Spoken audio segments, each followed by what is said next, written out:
The massive space station Nexus Prime floated in the void between stars, its crystalline spires catching the light of distant suns. Inside the central chamber, representatives from across the galaxy sat in a perfect circle. The air hummed with tension as dozens of different species breathed different atmospheres through their environmental suits. Ambassador Zethkara of the Vorthan Empire stood at the center of the circle. Her forearms moved in precise gestures as she activated the holographic display. The other ambassadors leaned forward, their various eyes, sensors, and detection organs focusing on the images that appeared in the air. "What you are about to see," Zethkara said. Her voice translated into dozens of languages simultaneously, "will change everything we thought we knew about galactic development." The hologram showed a small blue and green planet orbiting a yellow star.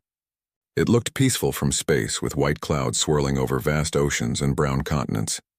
But as the image zoomed closer, the representatives began to see things that made them shift uncomfortably in their seats. Cities covered the land masses like glowing webs.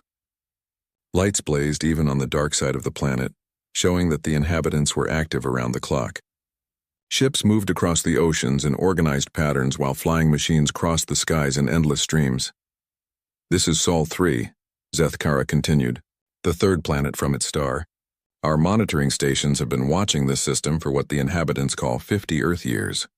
What we discovered defies every model of species development we have." The hologram changed to show close-up images of the planet's inhabitants. They walked on two legs, had smooth skin mostly without fur or scales, and possessed only two eyes. They looked remarkably fragile compared to most galactic species. No natural armor, no claws, no venom, no thick hide. Just soft, vulnerable flesh. "They call themselves humans," Zethkara said. "At first glance, they appear to be standard carbon-based life forms. Unremarkable in almost every way, but do not let their appearance fool you." Council xenobiologist Dr. Meltanto, whose crystalline body chimed softly when she moved, raised one of her three hands. "What makes them special?" "They look like typical developing mammals." Zethkara's expression grew serious. "Watch this." The hologram showed a timeline of human development.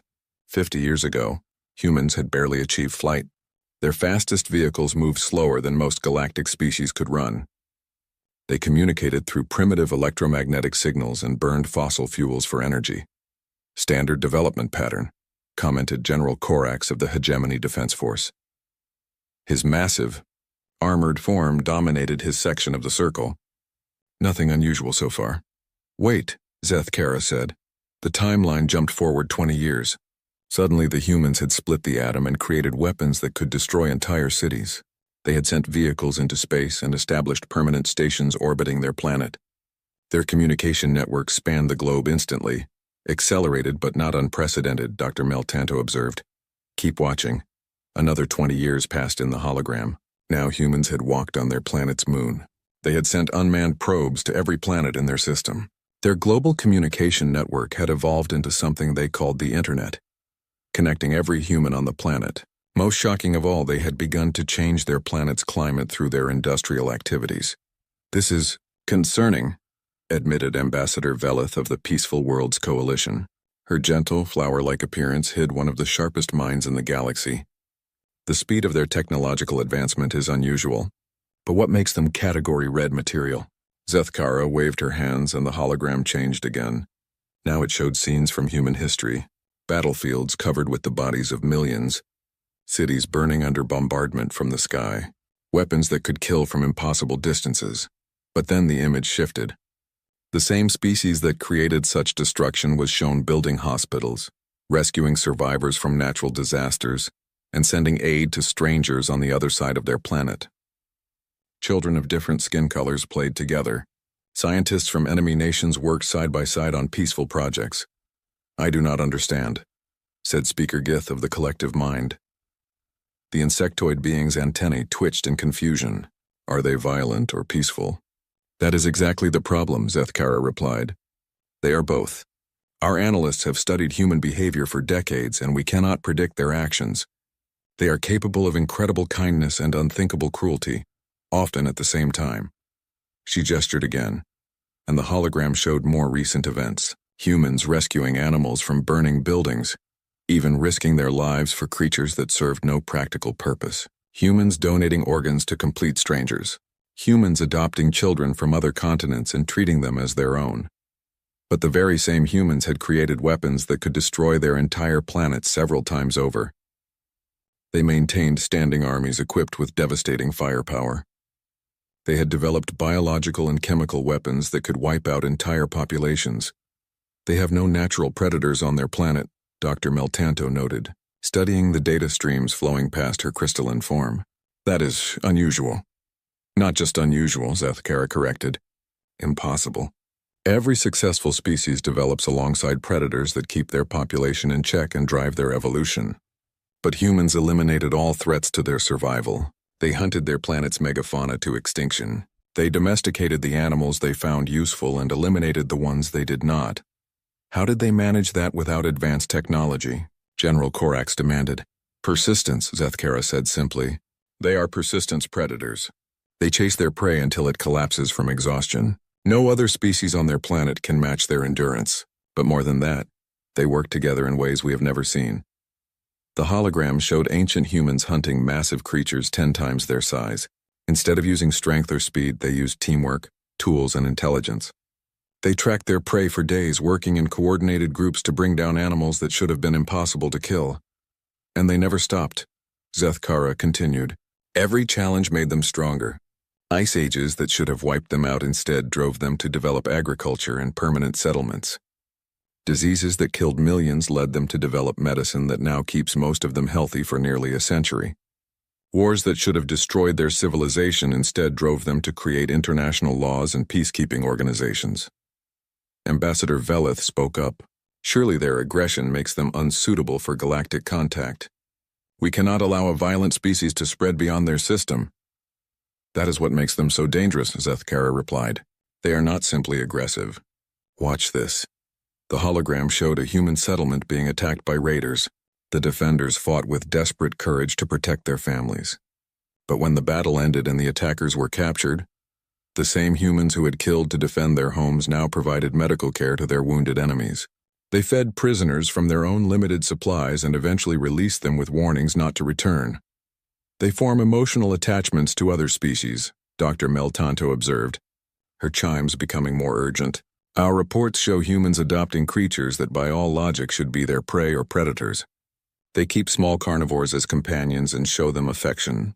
They risk their lives to rescue animals during natural disasters. Pack bonding, General Corax rumbled. A useful survival strategy. No, Zethkara said firmly. This goes far beyond pack bonding. They form emotional connections with anything that shows even slight signs of intelligence or need. Our deep space monitoring posts have recorded humans attempting to communicate with automated probe signals. They anthropomorphize their machines, giving them names and personalities. The implications hung heavy in the chamber. A species that could form instant, emotional bonds with anything they encountered would be either the greatest ally or the most dangerous enemy the galaxy had ever seen. What is their current technological level? Asked Commissioner Yalth of the Trade Federation. That is perhaps the most disturbing aspect, Zethkara replied. 10 years ago, they achieved controlled nuclear fusion. 5 years ago, they established permanent colonies on 3 different worlds in their system. 2 years ago, they launched their first interstellar probe. Shocked silence filled the chamber. Impossible, General Corax stated flatly. No species develops that quickly without outside assistance. Our analysis confirms it, Dr. Meltanto said, her form now chiming almost constantly with agitation. Their rate of technological advancement is accelerating. At current rates, they will achieve faster than light travel within 2 decades. 50 years ahead of our most optimistic projections, Zethkara added. How are they doing it? Ambassador Velith asked. They share information freely, Zethkara explained.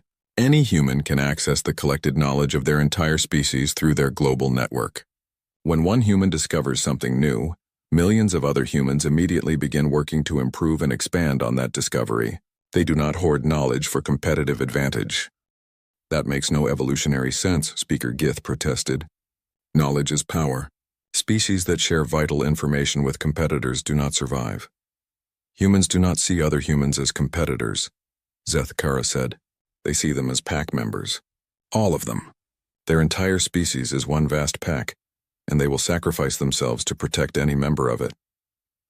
She gestured, and the hologram showed humans rushing into burning buildings to save strangers. Humans jumping into dangerous waters to rescue people they had never met. Humans sharing food with starving populations on the other side of their planet. But they will also destroy anyone who threatens their pack, she continued. The image shifted to show human military responses to attacks on their civilians. The retaliation was swift, overwhelming, and absolutely ruthless. They have a concept they call total war, Zethkara explained. When sufficiently threatened, they mobilize their entire civilization for warfare. Every human becomes a potential combatant. They convert their entire industrial capacity to weapon production. They accept massive casualties as long as they achieve victory. Surely no species can sustain such efforts for long, General Korak said. Humans maintained total war for 6 Earth years during their global conflict, which they call World War II. Their industrial output increased during the war, not decreased. They produced more food, more weapons, and more vehicles while fighting on multiple continents than they had during peacetime. The chamber fell silent as the implications sank in. There is more, Zethkara continued. They have a disturbing tendency to never give up. When faced with impossible odds, other species surrender or retreat. Humans fight harder. They have a saying, victory or death. They mean it literally. Dr. Meltanto's chiming reached a crescendo. Their psychological profiles are completely unprecedented.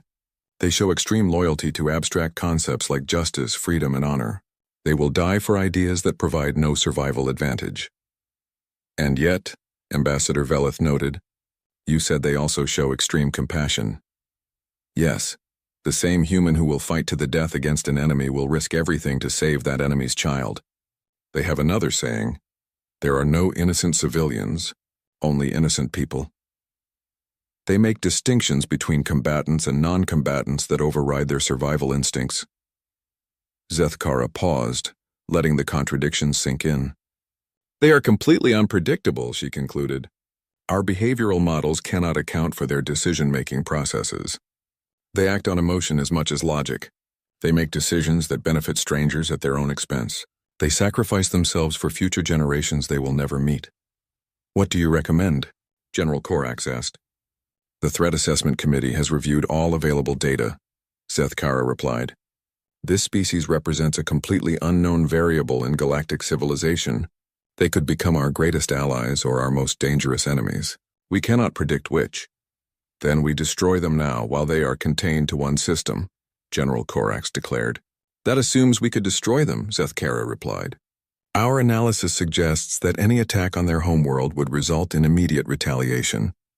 They already possess weapons capable of sterilizing entire planets, and if even a few humans survived and escaped, they would dedicate their entire civilization to revenge. Then what do you propose? Ambassador Veleth asked. Zethkara looked around the circle of representatives. For the first time in galactic history, we are recommending that a species be designated Category Red before they achieve interstellar flight. Humanity represents an unprecedented threat to galactic stability, not because they are evil, but because they are completely unpredictable. The vote was unanimous. Humanity would be designated Category Red, the highest threat level in galactic law. No contact would be permitted. No trade would be allowed. If humans appeared beyond their home system, they would be treated as a clear and present danger to galactic civilization. As the representatives filed out of the chamber, none of them knew that human deep space telescopes had already detected the Nexus Prime station. Human scientists were analyzing its construction and trying to determine who had built it. And in a small laboratory on Earth, a young human physicist had just achieved a breakthrough that would make faster-than-light travel possible within 5 years, not 20. The galaxy had made its decision about humanity. Soon humanity would make its decision about the galaxy. Captain Sarah Chen stood on the bridge of the UES Endeavour, watching the stars shift outside the viewports. 6 months had passed since humanity achieved faster-than-light travel, and this was only the 3rd mission beyond the solar system. The excitement of finally reaching the stars still made her heart race every time she gave the order to jump. "Captain," called Lieutenant Rodriguez from the communication station. "We're picking up a distress signal." Sarah turned toward him. "From Earth?" "No, ma'am. The signal is different, not human in origin." The bridge fell silent. Everyone knew this moment would come eventually, but they had hoped for better circumstances for humanity's first contact with alien life. "Can you translate it?" Sarah asked. "The computer is working on it, but the signal structure is unlike anything in our databases. However, the mathematical patterns suggest it's definitely a call for help." Sarah felt the weight of responsibility settle on her shoulders. Every decision she made in the next few minutes could determine humanity's relationship with whatever species had sent that signal. Where is it coming from? Bearing 127 Mark 15, distance approximately 2 million kilometers. It's weak, like the transmitter is damaged or running on low power. "Take us there, Mr. Kim. Full speed." The Endeavor's engines hummed as the ship changed course. Sarah activated the ship's intercom. "All hands, this is the captain. We have detected what appears to be an alien distress signal. This may be humanity's first contact with extraterrestrial intelligence. I want everyone on their best behavior and ready for anything. Department heads to the bridge immediately." Within minutes, Sarah's senior staff had assembled. Dr. Martinez, the xenobiologist, looked excited despite the serious situation. Commander Thompson, her first officer, wore his usual calm expression. Chief Engineer O'Brien appeared concerned about the ship's systems, while Security Chief Walker looked ready for trouble. "Report," Sarah ordered as the ship approached the signal source. "Visual contact," announced Ensign Park from the sensor station. "You're going to want to see this, Captain." The main screen flickered to life, showing a vessel unlike anything humans had ever imagined. It was beautiful in an alien way, with curved surfaces that seemed to flow like liquid metal. Crystalline sections caught and reflected the light of nearby stars. But something was clearly wrong with it. "It's caught in a gravity well," Commander Thompson observed. "That asteroid field is pulling it in slowly. Life signs?" Sarah asked. "Difficult to determine with their technology, but the ship appears to be occupied," Dr. Martinez reported. "I'm detecting what might be life support systems, though they're failing." Sarah made her decision. "Mr. Kim, take us in. Mr. O'Brien, prepare the tractor beam. We're going to pull them out." "Captain," Security Chief Walker interjected, "we don't know anything about these beings." "This could be a trap." "It could be," Sarah agreed. "But if someone is dying out there, we're going to try to save them. That's what humans do."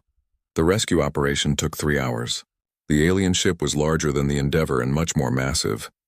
Pulling it free from the gravity well required careful coordination between the engines and tractor beam. Several times the Endeavor's systems overloaded from the strain. "Hull stress is approaching critical levels," O'Brien reported. "Hold her together just a little longer," Sarah replied. "We're almost there." When the alien ship finally broke free from the asteroid field, both vessels were damaged. The Endeavor's tractor beam generators had overheated, and several hull plates had cracked from the stress. But they were both alive and safe. "Captain," Lieutenant Rodriguez called out, "we're receiving a new transmission from the alien ship. Can you translate it?" "The computer has made some progress. The signal appears to be expressing gratitude." Dr. Martinez leaned forward eagerly. "Can we communicate with them?" Sarah nodded. "Open a channel. Let's try basic mathematical concepts first." What followed was humanity's first conversation with an alien species. The process was slow and frustrating, with both sides struggling to understand each other. But gradually, a basic communication protocol emerged. The aliens called themselves Cathari. They were researchers studying stellar phenomena when their ship's navigation system failed, sending them into the asteroid field. They had been trapped for several days, their power running low and their life support failing. Observer Vishtal, the Cathari expedition leader, was the first alien to board a human ship. The moment would be remembered in both species' histories. Vishtal resembled a large, graceful bird with 4 arms and feathers that changed color based on emotional state. When the airlock opened and Vishtal saw the humans waiting to greet them, their feathers shifted to what Dr. Martinez would later learn indicated surprise and wonder. "Welcome aboard the Endeavor," Sarah said, hoping the translation software was working properly. Vishital's feathers shimmered through several colors before settling on a warm golden hue. "Your species? You risked your vessel to save strangers?" "Of course we did," Sarah replied, as if the question itself was strange. "You needed help." What happened next would change both species forever. The humans did not interrogate their guests or demand payment for the rescue. Instead, they offered food, medical attention, and comfortable quarters. Dr. Martinez spent hours learning about Cathari biology to make sure their guests were properly cared for. Engineer O'Brien worked with Cathari technicians to repair their ship's navigation system. Even off-duty crew members stopped by to meet the visitors, bringing small gifts and asking friendly questions about Cathari culture. Vishatal had studied dozens of species during their career as a xenobiologist. They had never encountered behavior like this. Most species were cautious with strangers, helpful only when it served their own interests. But humans seemed genuinely happy to meet them and eager to help without expecting anything in return. "Your ship is well armed," Vishtal observed during a tour of the Endeavour. Captain Chen nodded. "We hope we never need to use those weapons, but space can be dangerous. The weapon systems are unusual, very destructive, but with multiple redundancies. Why do you build such things if you hope never to use them?" Sarah paused, choosing her words carefully. "Humans have a saying, hope for the best, prepare for the worst. We want to explore the galaxy in peace, but if someone threatens us or our friends, we will defend ourselves." Vishatal's feathers shifted to a color that indicated deep thought. The Cathari had studied human broadcasts for several months after detecting their first interstellar probe. They knew humans could be violent, but they were seeing something else now. These humans had risked their own safety to save strangers, then welcomed those strangers as honored guests. Yet their ship carried enough firepower to destroy a small moon. "Your species is confusing," Vishtal admitted. Sarah laughed, a sound that made Vishatal's feathers flutter with what they would later learn was delight. "We confuse ourselves sometimes, too." The cultural exchange continued for several days while the Cathari ship was being repaired. Humans and Cathari shared meals, stories, and knowledge. The humans showed videos of Earth explaining their history and culture. The Cathari described their homeworld and their peaceful scientific civilization. But Vishtal noticed things that troubled them. Human entertainment was filled with stories of warfare and conflict. Their history was an endless series of battles and conquests. Even their sports involved mock combat or symbolic warfare. Yet these same humans cried when watching stories about animals being rescued. They risked their lives for complete strangers. They formed emotional bonds with anything that showed intelligence or need. Several crew members had already begun learning the Cathari language and asking about visiting their homeworld. "I do not understand your species," Vishtal confided to Dr. Martinez during one of their long conversations. "What do you mean? You are capable of great kindness and terrible violence. How can both exist in the same beings?" Dr. Martinez thought for a moment. "I guess it's because we believe some things are worth fighting for. We'll fight to protect the innocent, to defend our friends, to preserve what we think is right. But we don't fight for fun or conquest. Well, most of us don't anyway. And if someone threatened us, the Cathari, then they'd have to go through us first," Dr. Martinez said simply. "You're our friends now." Vishtal's feathers shifted through several colors rapidly. The concept of instant, unconditional friendship was alien to them. Most species required extensive negotiations and formal treaties before establishing even basic diplomatic relations. When the Cathari ship was finally repaired, Captain Chen refused all offers of payment or compensation. "The pleasure of meeting you was payment enough," she said. "We hope this is the beginning of a long friendship between our peoples." As the two ships prepared to part ways, Vishatal transmitted one final message to the Endeavour. "Captain Chen, your species has given us much to think about. We hope our peoples will meet again under happier circumstances." "So do we," Sarah replied. "Safe travels, my friend." The Cathari ship disappeared into hyperspace, leaving the Endeavour alone among the stars. But Vishatal carried with them detailed records of everything they had observed about humanity. The report they filed with the Galactic Council would turn the galaxy upside down. Vishatal described humans who risked everything to save strangers, then welcomed those strangers as family. But they also described weapon systems designed with a redundancy and lethality that suggested a species always preparing for total war. They had seen human crew members volunteer for dangerous spacewalks to help repair the Cathari ship, showing courage that bordered on recklessness. But they had also learned about human history, wars that lasted decades, weapons that could sterilize planets, and a concept called mutually assured destruction that had somehow prevented their species from destroying itself.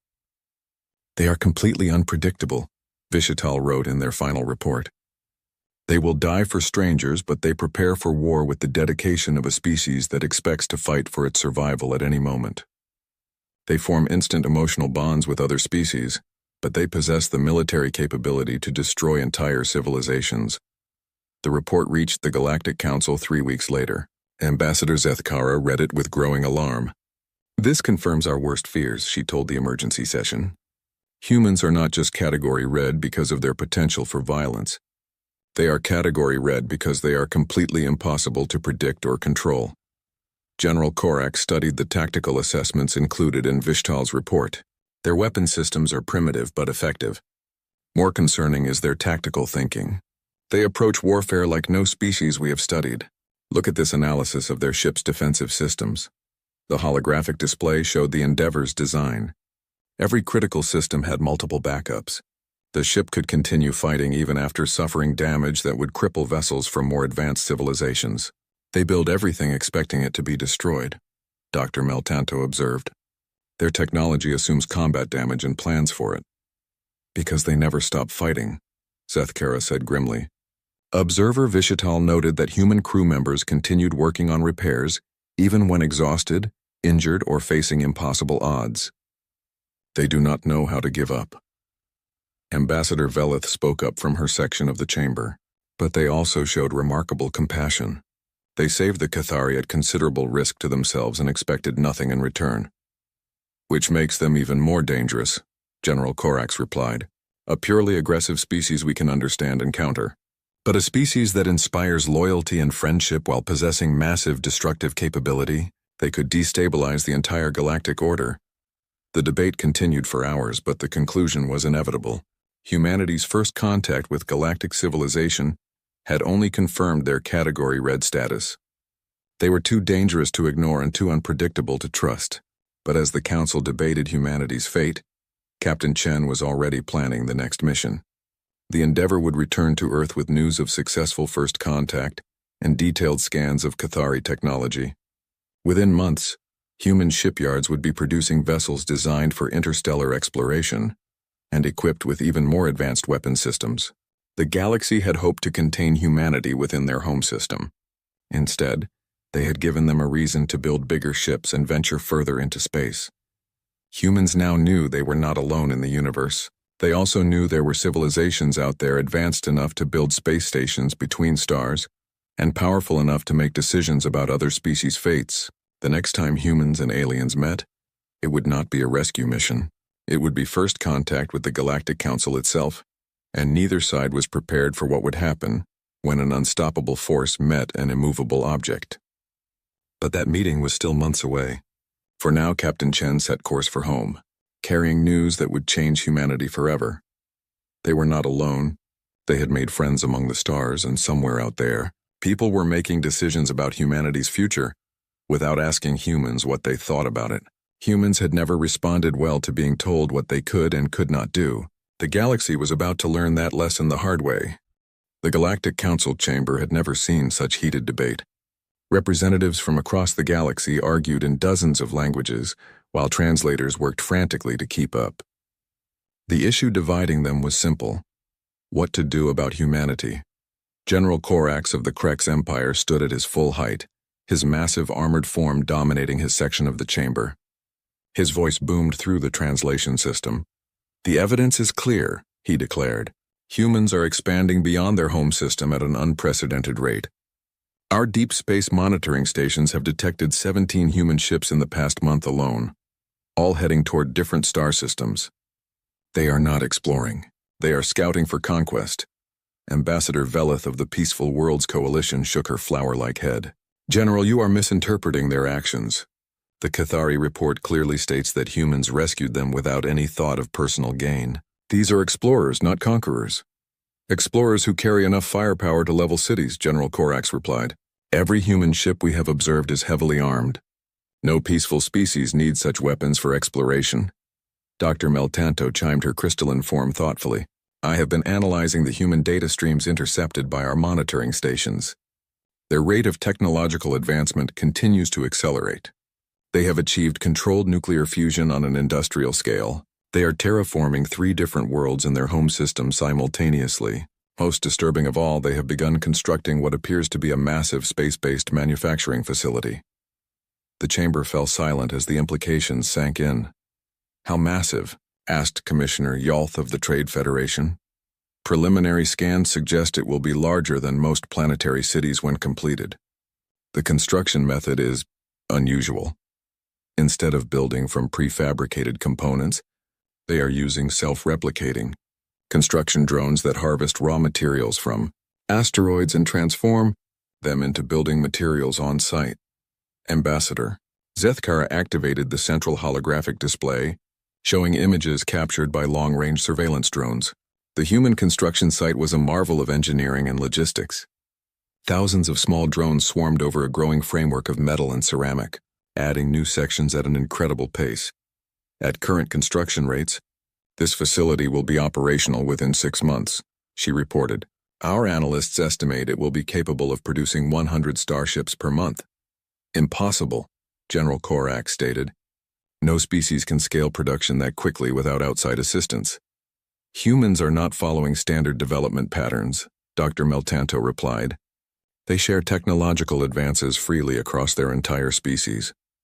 When one human discovers an improvement, millions of others immediately begin implementing and refining it. They have no corporate secrets, no national monopolies on critical technologies. Their entire species works together like a single organism. Speaker Gith of the collective mind, whose species actually functioned as a hive mind, found this concept disturbing. Individual consciousness cannot achieve true collective action. There must be competition between their factions. There is, Zethkara confirmed. But they compete to cooperate more effectively. Human corporations compete to produce better products for their customers. Human nations compete to provide better lives for their citizens. Human scientists compete to make discoveries that benefit everyone. It is unlike any social structure we have studied. The debate was interrupted by an urgent alert from the monitoring stations. A new transmission had been intercepted from the human construction facility. Play it, Zethkara ordered. The voice that filled the chamber was calm and professional, speaking in what the translators identified as English, the most common human language. Mars orbital platform to all human vessels. We have successfully tested the new fusion drive system. Performance exceeds specifications by 12%. Technical specifications are being uploaded to the global database. All shipyards are cleared to begin immediate implementation. The transmission continued with detailed technical data about propulsion systems, power generation, and life support improvements. But what shocked the council representatives was not the technology itself, but how freely it was shared. They are broadcasting military specifications to anyone listening, General Korax observed. Either they are incredibly naive or they are sending a message. I believe it is both, Ambassador Velith said quietly. They are naive enough to share their technology freely because they assume other species are as cooperative as they are. But they are also sending a message that they are not afraid of anyone learning about their capabilities. Another alert interrupted the discussion. This time it was from a monitoring station near the edge of human space. Priority transmission from Station Echo 7, the communications officer announced. They report multiple human vessels approaching the galactic border. The chamber erupted in concerned chatter. The galactic border was an unofficial boundary that most developing species respected. Crossing it was considered an act of potential aggression. How many ships? General Korax demanded. 12 vessels detected so far, but more are arriving. They appear to be scientific survey ships, but they are heavily armed and escorted by what appear to be military vessels. Zethkara studied the incoming data. They are not attacking anything. The ships are conducting detailed scans of star systems and astronomical phenomena, but their escort formations are distinctly military in nature. They are probing our defenses, General Korax concluded, testing our response to their presence.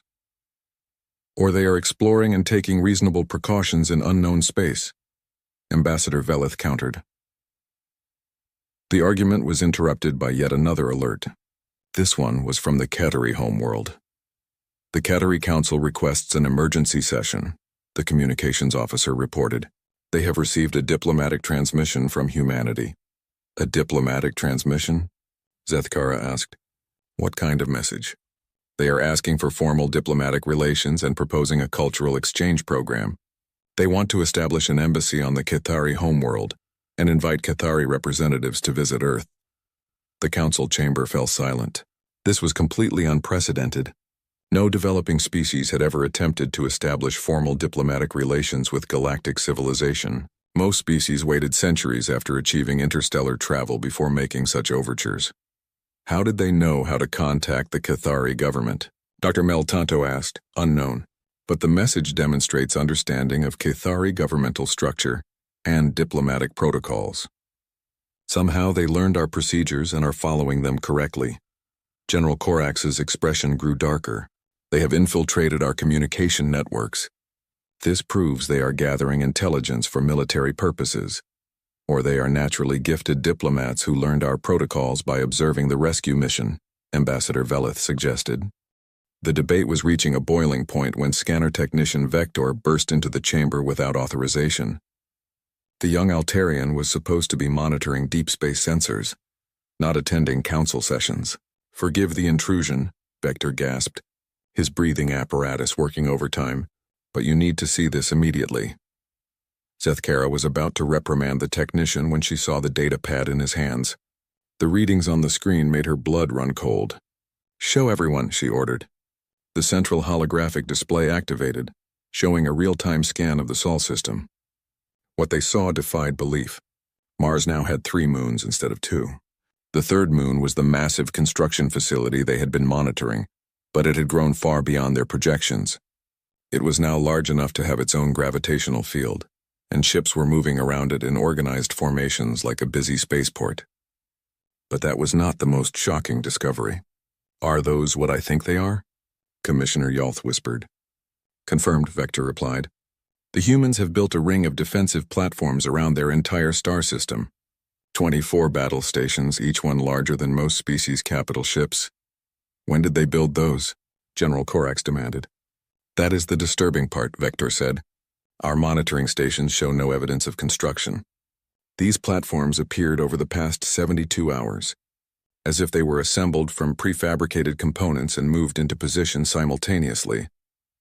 Dr. Meltanto's chiming reached a crescendo of alarm. "They built an entire defensive network in secret, then activated it all at once. The level of coordination required is staggering. And the message is clear," General Corax added grimly. "They know we are watching them, and they want us to know they are ready for war." Ambassador Velith studied the defensive platforms more closely. "Look at their positioning. They are not arranged for offensive operations. This is a purely defensive formation, designed to protect their home system from attack, or to serve as a staging area for offensive operations," General Corax countered. The argument was becoming circular when another priority alert interrupted them.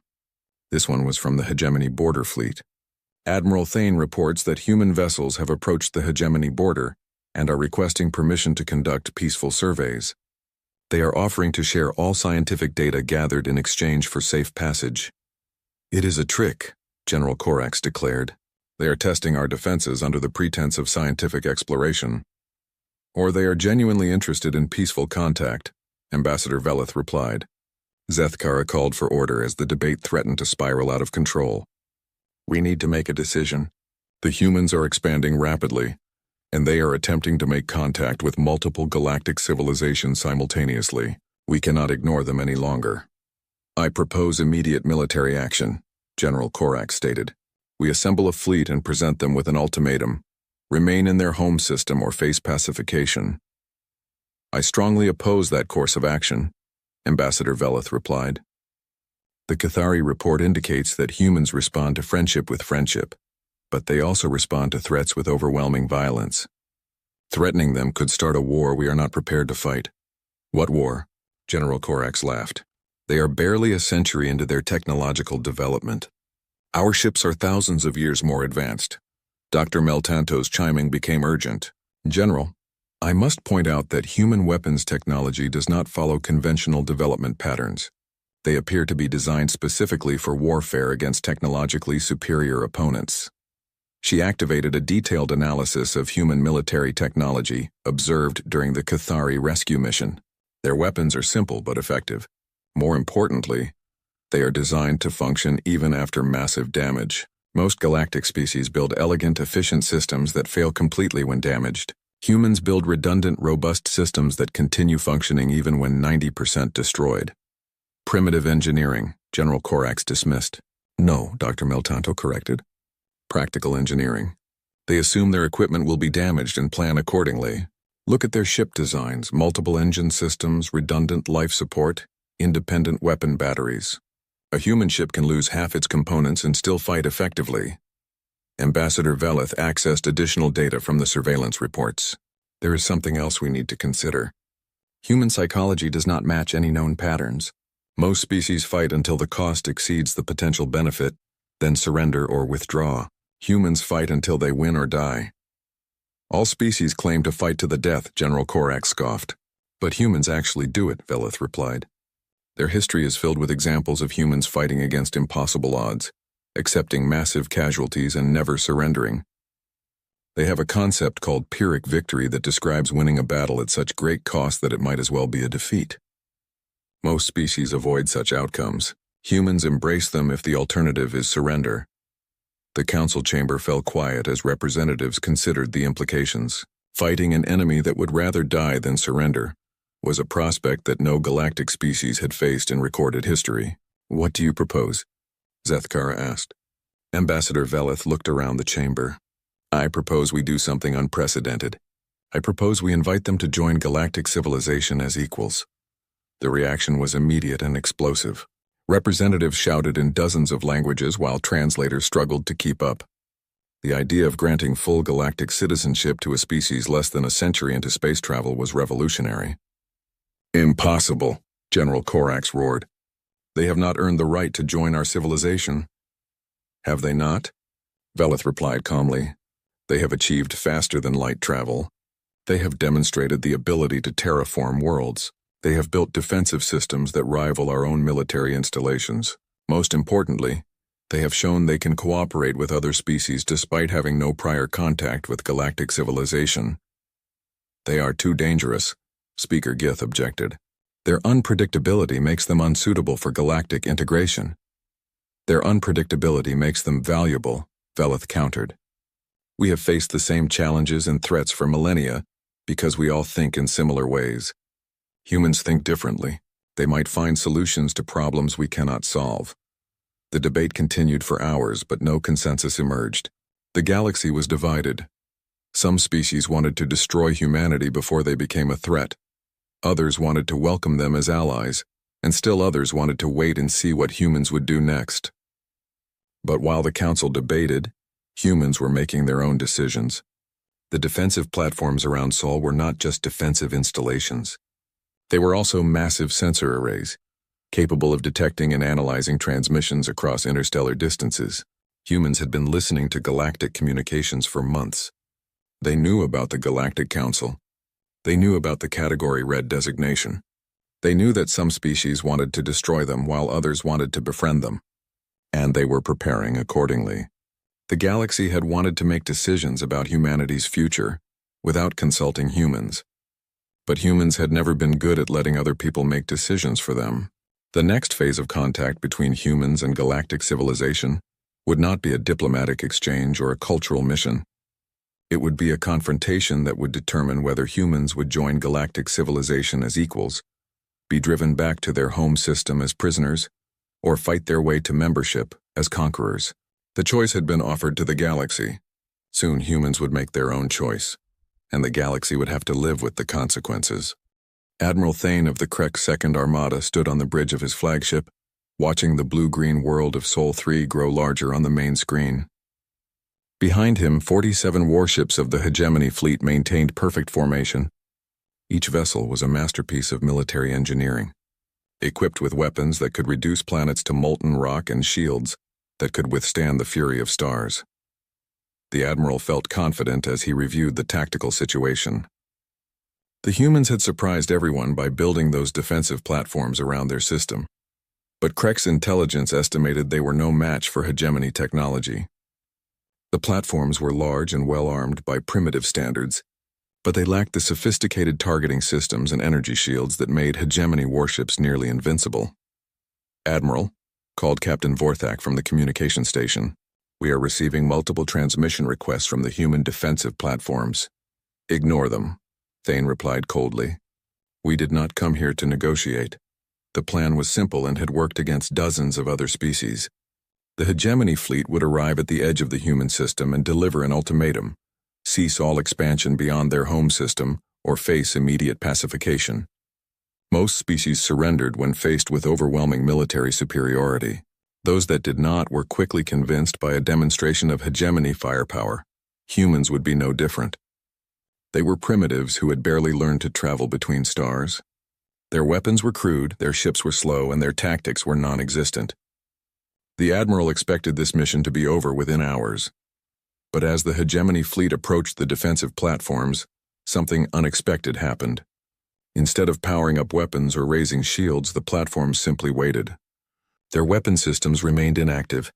Their sensors operated in passive mode, and their communication arrays continued transmitting requests for dialogue. They are not responding to our presence as a threat, observed Captain Zathara, Thane's tactical officer. Most species show signs of panic or aggressive posturing when faced with our fleet. Because they do not yet understand what they face, Thane replied. Open a channel to the human command structure. It is time to deliver our message. The communication system crackled to life, and Admiral Thane began broadcasting on all human frequencies simultaneously. I am Admiral Thane of the Krek's Second Armada, speaking for the galactic hegemony. The species known as humans has been designated a threat to galactic stability. You have 48 hours to dismantle your interstellar capabilities and confine your civilization to your homeworld. Failure to comply will result in the pacification of your entire species. The response came faster than expected. A calm, professional voice replied in accented but clear galactic standard. This is Admiral Elena Vasquez of the Sol Defense Fleet, responding for the United Earth Government. Admiral Thane, you are in violation of interstellar law by bringing an armed fleet into our sovereign space without permission. You have 10 minutes to withdraw beyond our system boundary, or you will be considered hostile. Admiral Thane was so surprised that he laughed. The idea of primitives threatening his fleet was absurd. Human Admiral, he replied, you face 48 of the most advanced warships in the galaxy. Your primitive weapons cannot harm us, and your crude shields cannot protect you. Surrender now, and your species will be allowed to survive under hegemony supervision. Admiral Thane, came the reply. Let me explain something to you. You came to our home to threaten our children. That was your first mistake. Your second mistake was thinking we would surrender to bullies. We have a saying on Earth, come and take it. We suggest you look up the historical context. The transmission ended, leaving Admiral Thane staring at his communications officer in disbelief. Did they just refuse our ultimatum? He asked. Yes, sir, Captain Vorthak replied. They also appear to be powering up their weapon systems. On the tactical display, the human defensive platforms began to glow with energy signatures. But something was wrong with the readings. The power levels were far higher than Krek's intelligence had predicted. Those platforms are drawing more energy than our estimates suggested possible, Captain Zathara reported. Either our intelligence was faulty, or the humans have made significant improvements since our last scans. Admiral Thane dismissed the concern. Primitive technology regardless of power levels. Begin the pacification protocol. Target the largest platform first. One demonstration of our superiority should convince them to surrender. The Krek's flagship fired a single plasma bolt at the nearest human platform. The weapon was set to low power, intended to disable rather than destroy. Against most species' technology, it would have overloaded shields and shut down major systems. The plasma bolt struck the platform's shields and dissipated harmlessly. Impossible, Captain Zathara breathed. That bolt should have penetrated their defenses easily. Increase power and fire again, Thane ordered. This time the plasma bolt was set to full combat strength. It struck the platform with enough force to vaporize a small moon. The human shields flared brightly but held. Sir, called the sensor operator, the human platforms are returning fire. The tactical display showed dozens of energy beams lancing out from the defensive platforms. But these were not the crude weapons Admiral Thane had expected. They moved at near light speed and struck with devastating accuracy. The first salvo hit the hegemony fleet before anyone could react. 3 ships lost their shields completely. two more suffered significant hull damage, and the flagship's port weapons array exploded in a shower of sparks. "Evasive maneuvers," Thane shouted. "How are they penetrating our shields?" "Unknown, sir," Captain Zathara replied while studying her instruments frantically. "Their weapons appear to be tuned specifically to disrupt our shield frequencies." What Admiral Thane did not know was that humans had been analyzing hegemony technology for months. The defensive platforms around Sol were equipped with sensors capable of detailed spectroscopic analysis of any ship's energy signatures. The moment the Krex fleet had entered the system, human computers had begun calculating the exact frequencies needed to penetrate their shields. "Sir," called the communications officer, "we are receiving a transmission from the human admiral." "Admiral Thane," came Admiral Vasquez's voice. "You fired on our defensive installations. That constitutes an act of war. We are now responding accordingly. You have one opportunity to withdraw your forces and negotiate. Otherwise, we will defend our home." Admiral Thane's pride would not allow retreat in the face of primitive resistance. "All ships attack formation. We will show these primitives the price of defying the hegemony." What followed was unlike any battle in galactic military history. The hegemony fleet advanced in perfect formation, firing coordinated salvos designed to overwhelm enemy defenses through superior firepower. It was a tactic that had worked against every opponent they had ever faced. But humans did not fight like any opponent they had ever faced. Instead of maintaining defensive positions, human ships began appearing throughout the battle zone. They came from behind asteroids, from the shadows of planets, and from directions that sensors had shown to be empty moments before. The human fleet was smaller than intelligence had suggested, but they fought with tactics that defied conventional military logic. Human ships performed ramming attacks against vessels 10 times their size. When the destroyer Montreal lost its main engines, Captain Park deliberately crashed his ship into the Krex heavy cruiser Dominator, while his crew evacuated in escape pods, singing their planetary anthem over open communication channels. "They are insane," Captain Vorthak observed as he watched human fighters dive-bomb hegemony capital ships with suicidal determination. "No," Admiral Thane replied grimly. "They are fearless. There is a difference. The human tactics made no sense by galactic standards. They sacrificed valuable ships to achieve minor tactical advantages. They accepted horrific casualty rates to protect non-essential targets. They used their own vessels as weapons when their conventional armaments failed, but somehow it was working." "Sir," Captain Zathara reported, "we have lost 14 ships. The humans have lost 8, but their remaining vessels are still fighting at full effectiveness. How is that possible? They should be demoralized by their losses." "Sir, I am monitoring their communications. They are not demoralized. If anything, they seem to be fighting harder." "Admiral," Thane listened to the intercepted human transmissions and felt a chill that had nothing to do with the bridge's life support systems. "This is Captain Williams of the Beijing. The Montreal is down, but they took a heavy cruiser with them. Let's make sure their sacrifice counts. All ships focus fire on the flagship." "Roger that, Beijing. This is Captain O'Brien of the Dublin. We're down to maneuvering thrusters only, but our weapons are still online. We'll draw their fire while you make your attack run." "Negative, Dublin. Get your crew to the escape pods. We'll handle this." "Sorry, Beijing, but we're not leaving the party early. Besides, my grandmother always said the Irish were too stubborn to know when to quit." The human ships continued fighting even when victory was impossible. Ships with catastrophic hull breaches maintained fire control. Crews with no hope of survival continued operating their weapons until their life support failed. Individual human pilots rammed their fighters into hegemony vessels, while broadcasting final messages to their families. But most disturbing of all, the humans were learning. "Sir," Captain Zathara called out urgently, "the human weapons are becoming more effective. They are adapting their frequencies to match our shield modifications." Admiral Thane studied the tactical display in growing alarm. Every time his fleet modified their defenses, human weapons adapted within minutes. It was as if the entire human fleet was sharing information instantaneously and implementing improvements in real time. "How are they coordinating so effectively?" "We are jamming their communications." "Unknown, sir, but their tactical coordination is improving throughout the battle." What the Admiral did not realize was that human ships were linked through quantum communication systems that operated outside normal electromagnetic frequencies. Every ship in the fleet shared sensor data tactical analysis, and combat modifications instantly. When one human captain discovered an effective attack pattern, every other ship in the fleet knew about it within seconds. The battle raged for 6 hours. By the end, the hegemony fleet had lost 31 ships while the humans had lost 19.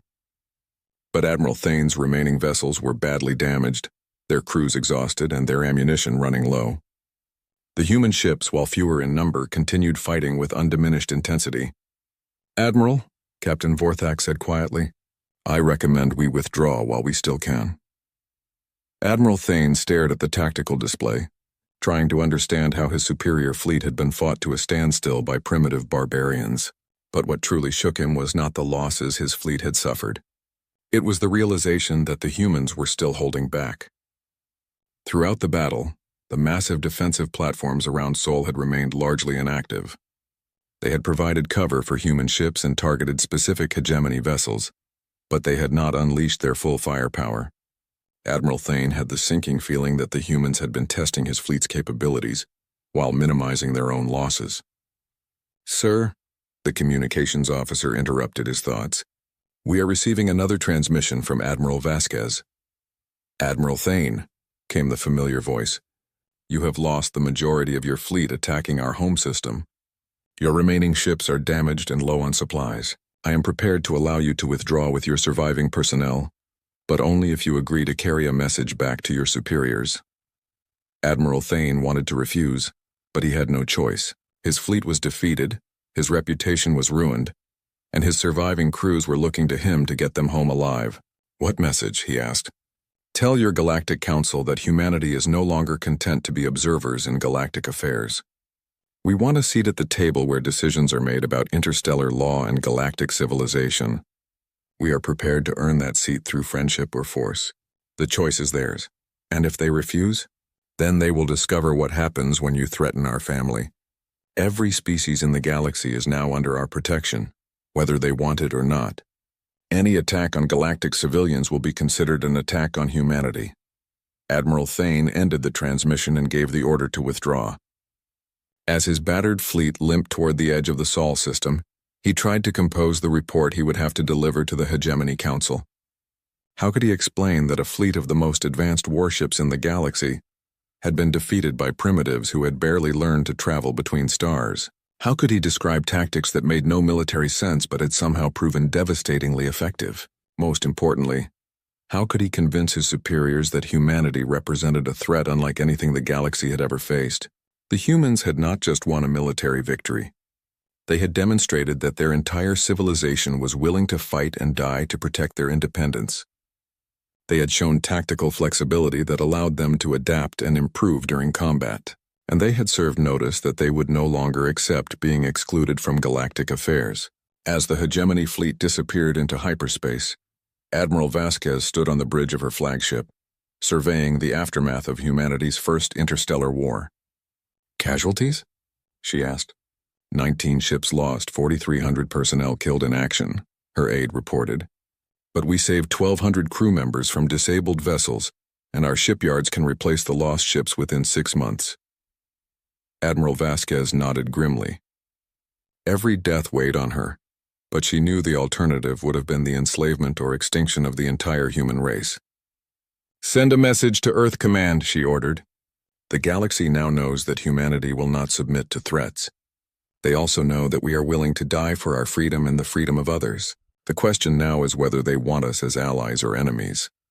The Battle of Sol was over, but the war for humanity's place in galactic civilization was just beginning, and somewhere in the depths of space, alien civilizations that had never heard of humans before were receiving reports of a species that had fought one of the galaxy's most powerful fleets to a standstill. The galaxy was about to learn that humanity's greatest weapon was not their technology or their tactics. It was their absolute refusal to surrender, no matter what the odds. The emergency session of the Galactic Council convened 3 days after Admiral Thane's broken fleet limped back to hegemony space. Representatives from across the galaxy filled the chamber, their various forms of communication creating a cacophony of clicks, whistles, chimes, and translated speech. Ambassador Zethkara stood at the center of the circle, her forearms moving in agitated gestures as she addressed the assembly. The reports from the Battle of Saul have been confirmed by multiple sources, she announced. The Krek Second Armada, one of the most powerful military forces in galactic history, suffered 60% casualties against a species that had never fought a space battle before. General Korax, his massive armored form bearing visible scars from the battle, spoke with a voice that carried none of his former confidence. I was wrong, he admitted, the words seeming to cause him physical pain. Humans do not fight like any species we have studied. They do not retreat when outnumbered. They do not surrender when defeat is certain. They adapt their tactics during combat faster than our computers can analyze their changes. The chamber fell silent. General Korax had built his reputation on understanding military strategy better than anyone in the galaxy. His admission that humans fought beyond his comprehension sent shockwaves through the assembly. Dr. Meltanto chimed urgently from her section of the chamber. The tactical reports are even more disturbing than the casualty figures. Human prisoners taken during the battle have been studied by our xenopsychologists. Their behavior patterns are unlike anything in our databases. Explain, ordered Speaker Gith of the Collective Mind. Human prisoners do not exhibit the typical responses we expect from captured combatants. They show no fear of their captors, no despair at their situation, and no desire to cooperate in exchange for better treatment. Instead, they study their captors, learn their weaknesses, and attempt to escape at every opportunity. That is not unusual behavior for military personnel, observed Commissioner Yalth. It is when the prisoners include civilian researchers, medical personnel, and engineering crews, Dr. Meltanto replied. Every human we captured, regardless of their role in the battle, exhibited the same patterns: curiosity about our technology, determination to escape, and complete loyalty to their species. Ambassador Veleth spoke up from her section of the chamber. What happened to the human prisoners? General Korax shifted uncomfortably. They were released as part of the withdrawal agreement. Released? Several representatives asked simultaneously. Admiral Vasquez demanded the return of all human personnel as a condition of allowing our fleet to withdraw safely. Given our tactical situation, we had no choice but to comply. The implications hung heavy in the chamber. The hegemony, the most feared military power in the galaxy, had been forced to negotiate with primitives for safe passage from a battle zone. There is more, Zethkara continued grimly. In the weeks since the battle, human behavior has become even more concerning. Instead of retreating to their home system to recover from their losses, they have accelerated their expansion into galactic space. The central holographic display activated, showing a map of local space. Red dots indicated human ship movements over the past month. The pattern was unlike anything the Council had ever seen. They are not expanding randomly, Dr. Meltanto observed. They are moving toward systems containing other species. Conquest, General Korax stated flatly. They tasted victory against us and now they seek to expand their empire. No, Ambassador Veleth contradicted. Look at their approach patterns. They are not moving in military formations. These appear to be diplomatic and scientific missions. With heavy military escorts, General Korax pointed out. After being attacked by our fleet, can you blame them for taking precautions? The debate was interrupted by an urgent alert from the communications center. Priority transmission from the Cathari homeworld, the operator announced. Ambassador Vishital requests immediate council attention. Put them through, Zethkara ordered. The familiar voice of Observer Vishtal filled the chamber, but there was an excitement in their tone that had not been present during their previous reports. Honored council members, I am transmitting from the Cathari capital, where we are currently hosting the first official human diplomatic mission to our world. The delegation is led by Dr. Sarah Chen, the former captain of the human vessel that rescued our research team. The council representatives exchanged glances. The humans were moving faster than anyone had predicted. What do they want? General Korax asked bluntly. They have proposed a formal alliance between humanity and the Cathari Republic. In exchange for technology sharing and mutual defense agreements, they are offering to share their recent discoveries in faster-than-light propulsion, energy generation, and materials science. Impossible, Commissioner Yalth protested. No species shares advanced technology with others. It provides too much competitive advantage. The humans appear to view technological advancement differently than most species. Vishtal replied. They believe that sharing knowledge accelerates progress for everyone. Dr. Chen explained that human civilization advances fastest when all humans have access to the same information and tools. Dr. Meltanto's chiming reached a crescendo. They are applying their intraspecies cooperation model to interspecies relations.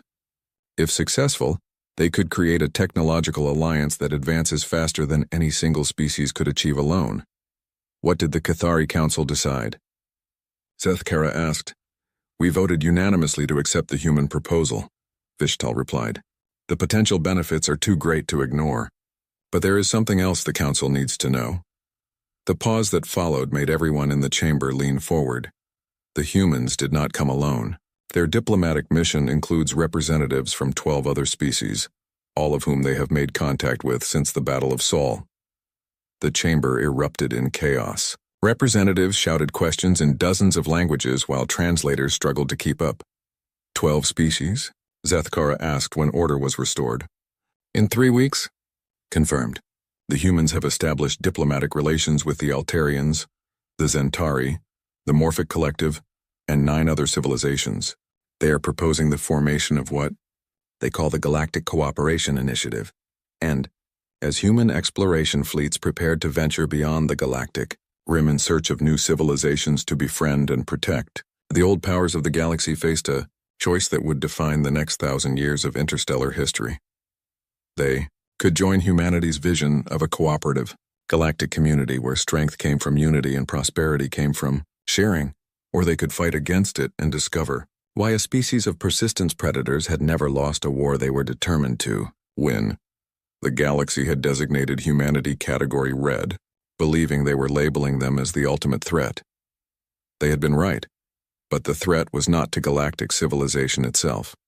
The threat was to anyone who believed that the strong should prey upon the weak, that knowledge should be hoarded for advantage, or that some species were more worthy of freedom and dignity than others. Humanity had come to the stars not as conquerors, but as guardians, and they had made it clear that they would guard the galaxy from anyone who threatened the peace and prosperity of their ever-growing family. The age of human dominance had begun not through conquest, but through an irresistible offer.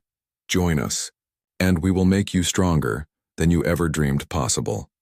Most of the galaxy was learning that when humans made such an offer, they meant every word of it. The few who rejected it were about to learn what happened when you threatened something humans had decided to protect. These species have agreed, Ambassador Velith asked, all of them. The humans offer something no other species has provided: unconditional mutual defense agreements. They have pledged to protect every member of their alliance from external threats regardless of the cost to themselves. General Korak stood up abruptly. This is a military alliance disguised as a diplomatic initiative. They are building a coalition to challenge hegemony authority. Perhaps, Vishtal replied, but if so, it is unlike any military alliance in galactic history. The humans are sharing their most advanced technology with species they met weeks ago. They are providing military protection to civilizations that cannot offer anything valuable in return. They are behaving as if every species in the galaxy is part of their extended family. The implications were staggering. If humans continued expanding their alliance at this rate, they would soon command the loyalty of dozens of species.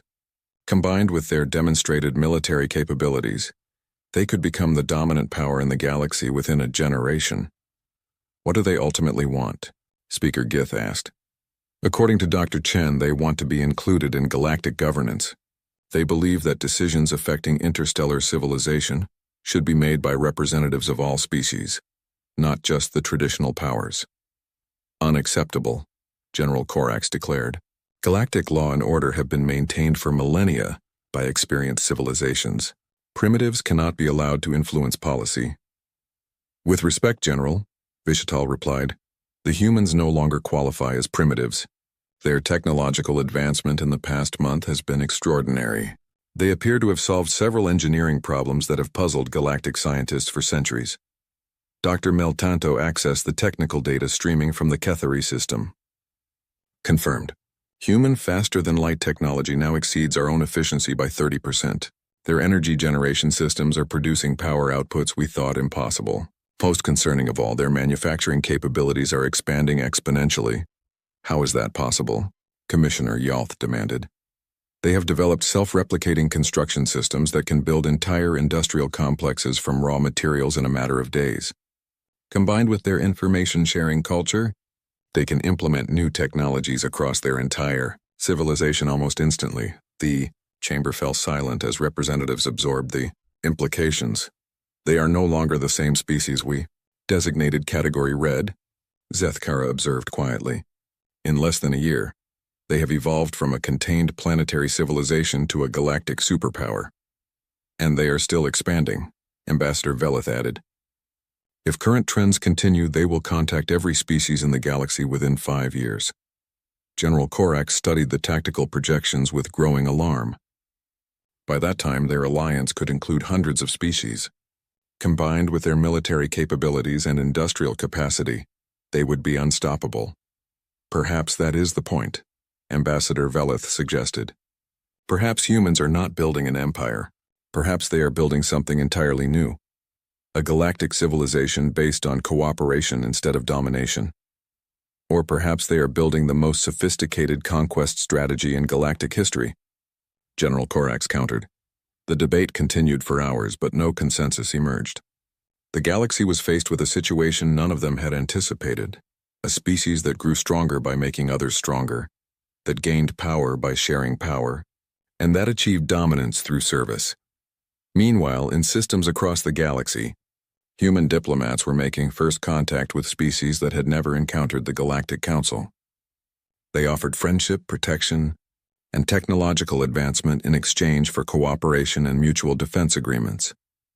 Most species accepted. The final report that reached the Galactic Council came from the frontier monitoring stations. Human ships had been detected at the edge of galactic space, moving toward unexplored regions where new species might be developing. They are not content with the species we know about, Dr. Meltanto observed. They are seeking out civilizations that have not yet achieved interstellar travel, to conquer them before they can resist, General Korax concluded. To protect them from exploitation, Ambassador Velith countered. The humans have established a clear pattern. They offer membership in their alliance to any species willing to cooperate, and they protect member species from external threats. Zethkara called for the final vote. The evidence is clear. Humanity represents a fundamental change in galactic civilization. They are either our greatest hope for peace and prosperity, or our greatest threat to established order. The question before us is simple. Do we attempt to integrate them into existing galactic structures, or do we treat them as an existential threat that must be contained? The vote was closer than anyone had expected. The Peaceful Worlds Coalition and their allies voted for integration. The hegemony and the traditional powers voted for containment. The deciding votes came from the smaller species, many of whom had already been contacted by human diplomats. They voted for integration. By a margin of 7 votes, the Galactic Council formally recognizes humanity and their alliance as a legitimate governmental entity within galactic civilization, Zethkara announced. All council members are encouraged to establish diplomatic relations with human representatives. General Korax stood to address the chamber one final time. You have made a grave mistake. We designated them Category Red because they were unpredictable and dangerous. Now you are granting them equal status in galactic governance. Mark my words. Within a generation, humans will not be seeking seats at our table. They will be the table. As representatives filed out of the chamber, none of them noticed the small listening device hidden among the communication arrays. The device had been placed there weeks earlier by a human infiltrator who had posed as a maintenance worker. Every word of the council session had been transmitted to human intelligence services in real time. Her office aboard the Mars orbital platform, Admiral Vasquez reviewed the transcript of the council session with satisfaction. The galaxy had finally recognized humanity as an equal player in interstellar affairs. What are your orders, Admiral? Asked her aide. Continue expanding our alliance. Keep making contact with new species, and begin construction of the deep space exploration fleet. Now that we have a seat at the galactic table, it's time to find out who else might want to join us. And if the hegemony attempts to interfere, Admiral Vasquez smiled and her aide was reminded of humanity's predatory ancestry. Then they will learn why humans are called apex predators. We protect our pack. And now our pack includes anyone who wants our friendship. Anyone who threatens our friends threatens us. As human ships spread across the galaxy, carrying diplomats, scientists, and offers of alliance, the galaxy began to change in ways no one had predicted. Species that had been enemies for millennia found themselves cooperating through human mediation. Technologies that had been hoarded for competitive advantage were shared freely through human networks. Conflicts that had raged for centuries were resolved through human diplomatic intervention. The galaxy was discovering that humans were not conquerors or destroyers. They were integrators and builders. They did not seek to dominate other species. They sought to make other species stronger. But they also discovered that humans meant what they said about protecting their friends. When raiders attacked a Cathari colony, human warships arrived within hours and eliminated the threat with devastating efficiency. When the Zentari faced famine due to crop failures, human supply ships delivered enough food to feed their entire population for a year. And when the hegemony attempted to pressure smaller species into rejecting human alliance offers, they found themselves facing the combined fleets of dozens of species united under human leadership. The galaxy had labeled humanity Category Red because they were the ultimate threat level, but they had been wrong about the nature of that threat. Humans were not the ultimate threat to galactic civilization. They were the ultimate evolution of galactic civilization, and